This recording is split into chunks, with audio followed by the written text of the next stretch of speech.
Assalamu alaikum students. Today I am very glad to introduce you Amazing Science for Class 2 FL6. So let's start with your first chapter, Living Thing. Plants and animals are living thing. हम इस chapter में plants के बारे में पढ़ेंगे, animals के बारे में पढ़ेंगे, लिविंग थिंग के बारे में पढ़ेंगे और नॉन लिविंग थिंग के बारे में पढ़ेंगे। यानी हम इस चैप्टर में जानदार अशिया के बारे में पढ़ेंगे और गैर जानदार अशिया के बारे में पढ़ेंगे। जैसे कि हमारी जानदार अशिया में प्लांट्स, एनिमल एंड ह्यूमंस आते हैं। ह्यूमंस मीन्स इंसान। So student, this is the first topic of your chapter. There are many living thing on earth. इस ज़मीन में बहुत से जानदार अशिया रहते हैं, जैसे कि animals, plants, human, birds, insects. Living thing can grow, eat, breathe, move and have their babies. हर जानदार अशिया बढ़ सकता है, खा सकता है, सांस ले सकता है, हिल सकता है और बेबीज प्रोड्यूस कर सकता है। जैसे कि हम डॉग के बेबीज को पपी कहते हैं, कैट के बेबी को हम किटन कहते हैं। प्लांट्स के बेबी सीड्स होते हैं, जब वो बड़े होते हैं देन जब जाके वो प्लांट बनते हैं।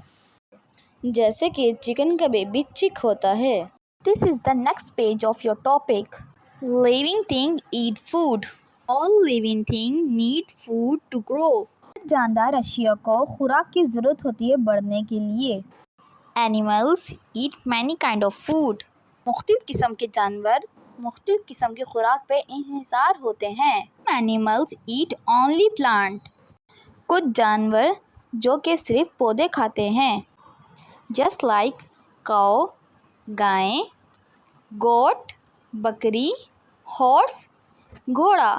Some animals eat other animals.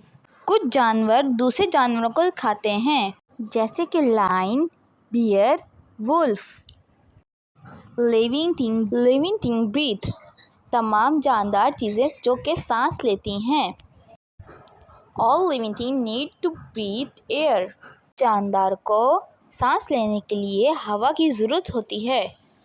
Living thing can not live without air. तमाम जानदार अशिया बिना हवा के नहीं ज़िंदा रह सकती, जैसे कि ह्यूमंस, इंसान। हम बिना हवा के ज़िंदा नहीं रह सकते। हमें हवा की बहुत ज़्यादा ज़रूरत होती है ज़िंदा रहने के लिए। We take in air through our nose and mouth. हम नाक और मुंह के ज़रिए से सांस लेते हैं। A caterpillar take in air through small holes on the sides of its body. जैसे कि कैटरपिलर अपने जिस्म के छोटे छोटे होल्स के ज़रिए सांस लेती है। A fish takes in air from the water through its gills. Gills को हम उर्दू में गलफड़े कहते हैं। मछली पानी के अंदर अपने गलफड़ों से सांस लेती है। A plant takes in air through small holes in its leaf called stomata. पत्तों में भी छोटे छोटे एक होल्स होते हैं जिनसे वो सांस लेते हैं, उनको हम स्टोमेटा कहते हैं। Living thing can move. जानदार अशिया का हरकत करना। A fish swim in water using its tail and fins. मछली जो पानी में तैरती है वो अपने दुम और पर के ज़रिए तैरती है, मूव करती है पानी के अंदर।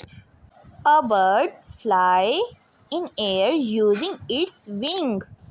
जो परिंदा है वो उड़ता है अपने विंग्स के ज़रिए, अपने पर के ज़रिए वो उड़ता है हवा में। A frog hoops on land using its leg. मेंढक जो कि उछलता है ज़मीन पे, वो अपनी टांगों की वजह से उछलता है। A snake glides on land using its body.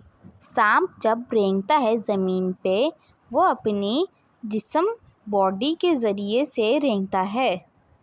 We walk, run and jump using our legs.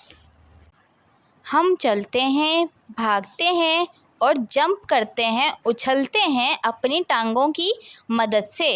यानी इससे हमें पता चलता है कि ह्यूमंस, प्लांट, एनिमल्स सब मूव करते हैं, सब लिविंग थिंग मूव करते हैं, लेकिन सबका मूव करने का अंदाज़ अलग अलग होता है। जैसे कि फ़िश पानी में अलग अंदाज से मूव करती है, स्नेक ज़मीन पे रेंगता है, वो भी अलग अंदाज से रेंगता है।